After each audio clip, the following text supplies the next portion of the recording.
Breaking news, Tumsar नगर परिषद चुनाव 2025।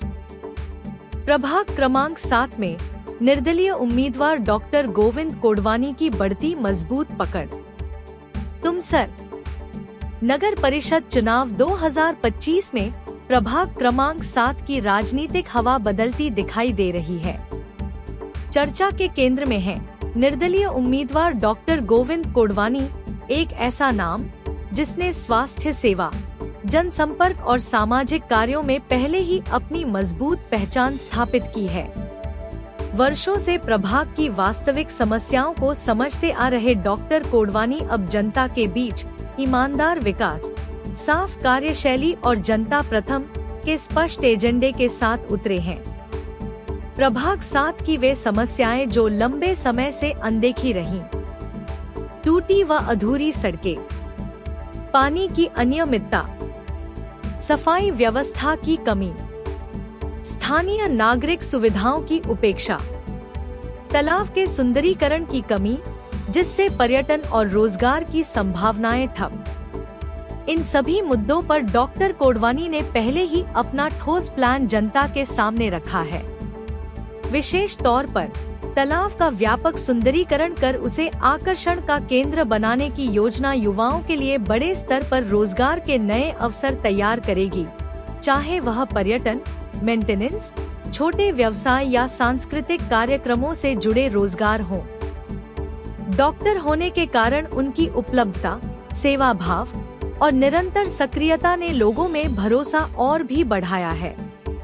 अब बड़ा सवाल यह है, क्या प्रभाग क्रमांक 7 इस बार एक नए विजन के साथ बदलाव की राह चुनेगा या फिर पुराने राजनीतिक समीकरणों की पुनरावृत्ति होगी? फिलहाल प्रभाग 7 का चुनावी माहौल चरम पर है और जनता के मन में बस एक ही प्रश्न गूंज रहा है, कौन देगा असली, स्थायी और भविष्य उन्मुख विकास? नमस्कार मित्रों, मैं डॉक्टर गोविंदराम जागलमर्जी कोडवानी। मैं पेशे से डॉक्टर हूं और विशेषज्ञता से सर्जन हूं। आने वाले स्थानीय निकाय नगर परिषद के चुनाव में प्रभाग क्रमांक 7 से मैं पुरुषगढ़ से निर्दलीय उम्मीदवार के तौर पर आप सभी के सामने आपका आशीर्वाद लेने आ रहा हूं और चाहूंगा कि आपका वोट रूपी आशीर्वाद आप मुझे दें। कोडवानी सर, आप मुझे बताइए कि आमतौर पर देखा जाए तो आपके प्रभाग में कौन कौन सी समस्याएं आपको नजर आती हैं, क्या कहेंगे? वैसे तो पूरे तुमसर में जो समस्याएं हैं वो मेरे वार्ड में भी प्रलंबित हैं ही। जैसे एक सौंदर्यीकरण का मुद्दा है, दूसरा नालियों की सफाई प्रॉपर नहीं हो रही है। पिछले 3 वर्षों से, 3.5 वर्षों से कोई नगर सेवक नहीं है, तो नालियां चौक होने से बारिश का पानी पूरा ऊपर आ जाता है, रोड पर आ जाता है, जिससे न सिर्फ आवागमन में समस्या होती है बल्कि जो छोटे बच्चे हैं, जो स्कूल जाते बच्चे बच्चियां हैं या गृहिणियां हैं, उन्हें काफी तकलीफ होती है बारिश में।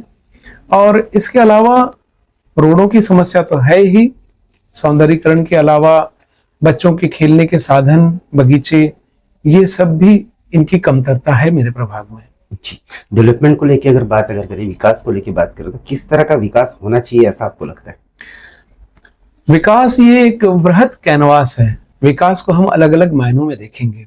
विकास यदि हम देखें तो पहला होगा सौंदर्यीकरण के मामले में, दूसरा होगा पर्यटन के मामले में, तीसरा होगा व्यापार धंधों के मामले में और चौथा होगा पलायन रोकने के प्रति। मैं आपको बता दूं, तुमसर यह राइस सिटी कहलाता है, धान का कटोरा है तुमसर। और तुमसर में राइस पर आधारित एक भी उद्योग अभी तक क्यों नहीं लगा? चाहे वो राइस की लाई हो, चाहे राइस से बने चिप्स हो। आप साउथ में चले जाइए, जहाँ केले के झाड़ रहते हैं, वहां केले की चिप्स कितने बनती है, ऑल ओवर इंडिया जाती है। केरल में आप जाइए, जहाँ नारियल की अच्छी उपज है, नारियल के झाड़ है, नारियल से संबंधित उद्योग धंधे वहां पनप रहे हैं। अभी तक तुमसर के कर्णधारों का ध्यान राइस आधारित उद्योग पर नहीं गया है। आदरणीय प्रधानमंत्री मोदी जी ने भी कहा है कि एक शहर एक प्रोडक्ट, तो क्यों नहीं हम तुमसर के राइस पर आधारित उद्योग को बढ़ावा दें? ऐसी सोच वाले लोग सामने आए, जहां हम गृह उद्योग में महिलाओं की भी भागीदारी ले सकते हैं, ऑटोमेशन उद्योग में हम अच्छी इंडस्ट्रीज को बढ़ावा दे सकते हैं, यहाँ के युवाओं को रोजगार दे सकते हैं। इन चीजों को हमें सामने लाना होगा और इसके लिए पढ़े लिखे लोगों को, बुद्धिजीवी लोगों को राजनीति में उतरना ही होगा। जी। स्मार्ट तुमसर का अगर विजन अगर बोले तो आपका विजन क्या रहेगा? सर, स्मार्ट विजन के लिए तुमसर में सबसे पहले तो सौंदर्यीकरण होना चाहिए, रोडों से अतिक्रमण हटना चाहिए। दूसरा, हरियाली अच्छी होनी चाहिए, और जिस रोड पर जिस प्रकार के वृक्षों की जरूरत हो, आई मीन टू से, यदि रोड सीधा है तो उस टाइप के रोड हो, यदि घर आजू बाजू में है तो ऐसे वृक्ष हो जो घरों में कचरा पत्ती न फेंके बल्कि सौंदर्यीकरण हो, और उन वृक्षों के आसपास गोल चबूतरे हो जहां व्यक्ति बैठे। दूसरा, तुमसर में एक अच्छे उद्यान का अभाव है। स्मार्ट सुंदर तब तक नहीं बन सकेगा जब तक हम यहाँ टूरिज्म को बढ़ावा नहीं देंगे। आज मेरे तुमसर में एक गांधी सागर बहुत अच्छा प्लेस है जिसके मध्य में बगीचा है, पर उस बगीचे का अप्रोच सही नहीं है। उस बगीचे में मिनी ट्रेन चलनी चाहिए। उस गांधी सागर में एलईडी म्यूजिकल फाउंटेन होना चाहिए, जहां पर रोज शाम के 3 शो होने चाहिए, 7 बजे से शाम के 7:15 तक, 8 बजे से 8:15 तक, 9 बजे से 9:15 तक।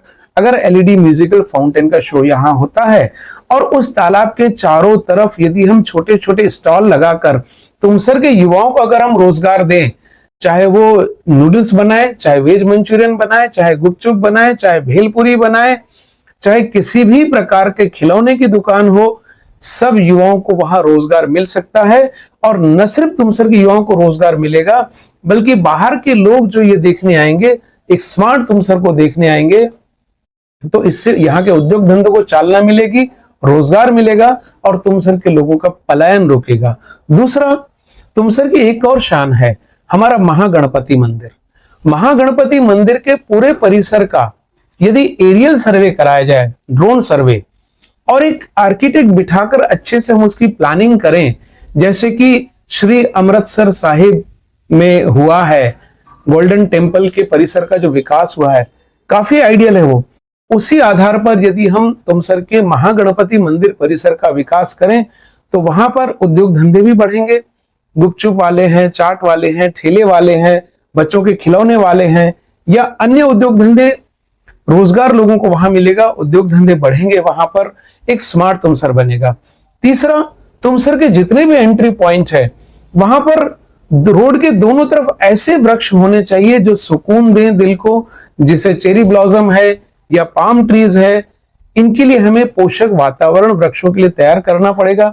इसके लिए हमें वृक्ष मित्रों की सहायता लेनी पड़ेगी। चौथा, तुमसर में रोडों पर अतिक्रमण काफी है, इसके लिए हमें दीर्घकालिक नीति बनानी पड़ेगी। पांचवा, आप शहर में जाइए, आप गंज बाजार जाइए, मार्केट जाइए, पार्किंग की समस्या मुंह बाएं खड़ी है।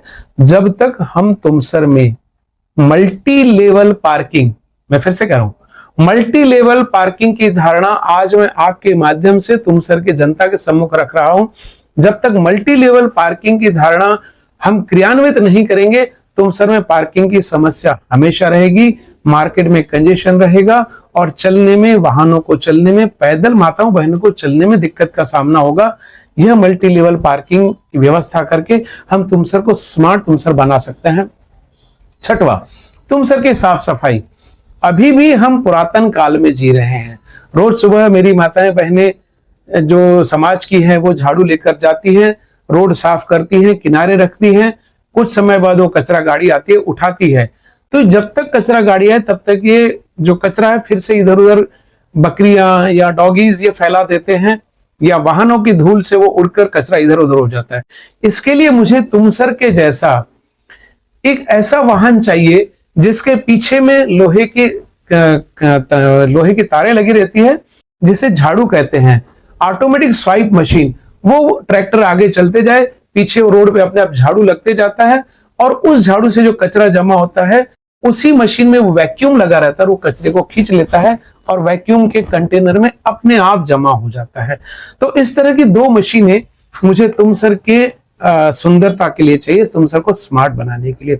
इसके अलावा मैं अगर कहूं, गर्मियों में जो इलेक्ट्रिक खराब होती है खंभों की, उस खंबे पर चढ़ने के लिए मेरे एमएससीबी के भाई बंद, नगर परिषद के भाई बंद कतराते हैं क्योंकि काफी गर्म हो जाता है। इनके लिए मुझे सीजर लेडर लाना पड़ेगा, जो कैंची सरीखी जो सीढ़ी रहती है वो लाना पड़ेगा। लेकिन अगर किसी भाई को करंट लग जाए, वो 18 फीट की ऊंचाई से अगर नीचे गिरे तो उसके लिए मुझे तुमसर में नगर परिषद में बास्केट लेडर लाना पड़ेगा, जिसमें एक बास्केट रहती है। उस बास्केट को, वो बास्केट हाइड्रोलिक से ऊपर जाती है, बास्केट में खड़े रहकर वो दुरुस्ती करता है इलेक्ट्रिक की, और कुछ भी हो जाए तो वो बंदा सुरक्षित रहेगा, किसी प्रकार की जनहानि, किसी प्रकार की दुर्घटना नहीं होगी। और इसके अलावा स्वास्थ्य क्षेत्र में, जैसे कि मैं डॉक्टर हूं, तुमसर में नगर परिषद में चुनकर आने के बाद मैं तुमसर के स्वास्थ्य सेवाओं पर जो खास करके सरकारी स्वास्थ्य सेवाएं हैं उन पर ध्यान दूंगा। और चूंकि मैं एक बुद्धिजीवी वर्ग से हूं, तो मैं यह भी कोशिश करूंगा कि तुमसर के शिक्षा क्षेत्र का विकास हो, ताकि यहां से लोग न सिर्फ हायर एजुकेशन को जाएं, बल्कि IIT, MBBS और कंप्यूटर साइंस जैसी और IIM जैसी और LLB जैसी संस्थाओं में आगे बढ़कर अपना काम करें। सातवीं बात, तुमसर के युवा आज तुमसर में खेल पिछड़े हुए हैं। मेरी कोशिश है कि तुमसर में, जैसे क्रिकेट को आज एक धर्म का दर्जा दिया हुआ है, सचिन तेंदुलकर को धर्म का देवता कहा जाता है, क्रिकेट का भगवान कहा जाता है, तो मेरी कोशिश ये रहेगी कि तुमसर में कुछ रणजी ट्रॉफी प्लेयर कम से कम निकले जो आगे चल के IPL खेलें। उसके लिए जरूरी होगा कि मैं तुमसर में खेलों के लिए पोषक वातावरण तैयार करूं। जैसा कि नेहरू ग्राउंड है हमारे यहाँ, वहां मैं एक इंडोर स्टेडियम बनवाना चाहता हूं नगर परिषद के माध्यम से। वह नगर परिषद की मालिकियत की जगह है।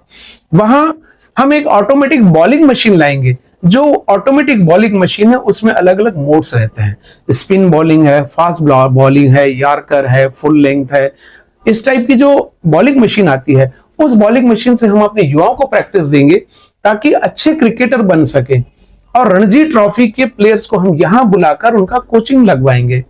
इसके अलावा जो तुमसर में नगर परिषद के अधिकार में जो 10% खाली जगह होती है, जो भी कॉलोनीज बनती हैं, जो लेआउट्स बनते हैं, उसमें 10% PUS रहता है, जिसे हम कहते हैं पब्लिक यूटिलिटी स्पेस। बीते काल में, अभी बीते हुए नगर सेवकों के काल में इस PUS को ओपन स्पेस वॉल कंपाउंड नाम दिया गया और दीवार बना दी गई। लेकिन नहीं, सिर्फ दीवार बनाने से काम नहीं होगा। उन दीवारों की चार दीवारी के अंदर क्या हो रहा है, यह हम निर्णय लेंगे। ओपन स्पेस वॉल कंपाउंड के साथ साथ न सिर्फ हम वहां पर बास्केटबॉल ग्राउंड बनाएंगे, न सिर्फ वहां हम बैडमिंटन ग्राउंड बनाएंगे, बल्कि वहां हम तुमसर नगर परिषद का स्विमिंग पूल भी बनाएंगे और तुमसर नगर परिषद का अपना खुद का स्विमिंग पूल हो। यह मेरा स्मार्ट तुमसर के प्रति मेरा विजन है। मैं तुमसर की प्रबुद्ध जनता, आदरणीय जनता से यह निवेदन करना चाहूंगा कि बहुत सारे लोग आते हैं चुनाव में, अपना अपना एजेंडा लेकर आते हैं, लेकिन जिस तरह हम देश के प्रति कहते हैं देश सर्वोपरि, उसके लिए तुमसर के प्यारे भाइयों से मैं कहूंगा, मेरा तुमसर सर्वोपरि है। मेरा तुमसर आगे बढ़े, तुमसर नंबर 1 बने और तुमसर बाकी शहरों के लिए, न सिर्फ शहरों के लिए, पूरे विदर्भ के लिए, पूरे महाराष्ट्र के लिए एक नजीर बने। इसलिए किसी प्रलोभन में ना आते हुए जो सही व्यक्ति है, जो सही बंदा है, जिसके वादों में दम है और जो पहले काम कर चुका है, ऐसे व्यक्ति को चुने। टेक्नोलॉजी के ज्ञाता को चुने, पढ़े लिखे व्यक्ति को चुने। क्योंकि देखिए, मिल जाए जो मुकद्दर से वो अल्प नहीं होता, टूट जाए जो बीच में वो संकल्प नहीं होता। विकास के बिना इस शहर का कायाकल्प नहीं होता। और जब तक समाज के युवा, प्रबुद्ध वर्ग आगे ना आए, तब तक तुमसर का विकास नहीं होता। तो आपसे निवेदन है कि अच्छे लोगों को लाएं, पढ़े लिखे लोगों को आगे लाएं, जिनका विजन अच्छा है, जिन्होंने समाज के लिए ऑलरेडी काम किया है। जैसे मैंने कोरोना काल में अपनी सेवाएं दिए है। मेरे सैनिटाइजर टैंकर चलते थे गुलाबी रंग के, आपने देखा होगा। आज भी 2008 से मेरी स्वयं की फॉगिंग मशीन चलती है तुमसर में। फॉगिंग के जरिए हम मच्छर निर्मूलन का कार्यक्रम चलाते ही हैं और हमेशा मैंने शहर के सौंदर्यीकरण की तरफ ध्यान दिया है। तो ऐसे लोगों को यदि आप मौका देंगे तो निस्संदेह तुमसर को हम नंबर 1 बनाएंगे। दोस्तों, आने वाले 2 तारीख को जो चुनाव हो रहे हैं नगर परिषद के, मेरी आपसे विनम्र विनती है, आपने पुराने सारे लोगों को देखा है। तुमसर का विकास अभी भी कहीं ना कहीं रुका हुआ है। तो यह पीढ़ा मुझे भी टीसती है, आपको भी टीसती होगी। यह पीड़ पर्वत सी हो गई है, यह पीड़ पर्वत सी हो चुकी। अब यह बर्फ पिघलनी चाहिए, आए कोई मसीहा और हिमालय से नई गंगा निकलनी चाहिए। इस नई गंगा को अवतरित करने के लिए मेरे भगीरथ प्रयत्नों को आपका साथ जरूरी है। और मैं आपसे विनम्र अपील करता हूं कि प्रभाग क्रमांक 7 बगट पुरुष वर्ग से मुझे डॉक्टर गोविंद कोडवानी को, मैं निर्दलीय खड़ा हूं, मुझे अपना कीमती वोट देकर विजयी बनाएं और सदन में बिठाएं। मैं सदन में, नगर परिषद सदन में आपकी आवाज बनूंगा और तुम सर की विकास को और निखारूंगा और आगे बढ़ाऊंगा। धन्यवाद। जय हिंद। दोस्तों, अंत में जाते जाते मैं एक बात आपसे और कहना चाहूंगा। जो भी बातें मैंने करी है, मैं शब्दों का धनी हूं। आपने देखा है बीते समय में जब हमारी मैडम नगर परिषद उपाध्यक्ष थी, प्रभाग 7 को हमने चमन बनाया। तुमसर में गट्टू क्या होता है, पेविंग ब्लॉक्स क्या होते हैं, हमने ही शुरू करवाया, सरकारी दवाखाने से लेके भारतीय कन्या विद्यालय तक। और इसके अलावा रामजी गणेशा स्कूल से लेके गोयनका जी के आरा मशीन तक, संताजी धर्मशाला के बाजू में अतिथि गृह के सामने वाले रोड पर हमने गट्टू लगवाए, विभिन्न विकास कार्य किए। ओपन जिम हमने रामजी गणेशा बड़वाई स्कूल में बनाया। तो मैं शब्दों का धनी हूं, इसलिए मैं आपसे ये जाते जाते यह कहना चाहूंगा, सिर्फ शोर मचाना मेरा मकसद नहीं है, सूरत हाल बदलनी चाहिए। सिर्फ शोर मचाना मेरा मकसद नहीं है, सूरत हाल बदलनी चाहिए। सुधार की और विकास की ये मशाल हर हाल में जलनी चाहिए। अरे मेरे दिल में हो या तेरे दिल में हो, मगर यह आग जलनी चाहिए और यह आग ही हमें तुमसर को नई रोशनी देगी और आग की मशाल ही हमें आगे का रास्ता दिखाएगी। धन्यवाद। जय तुमसर।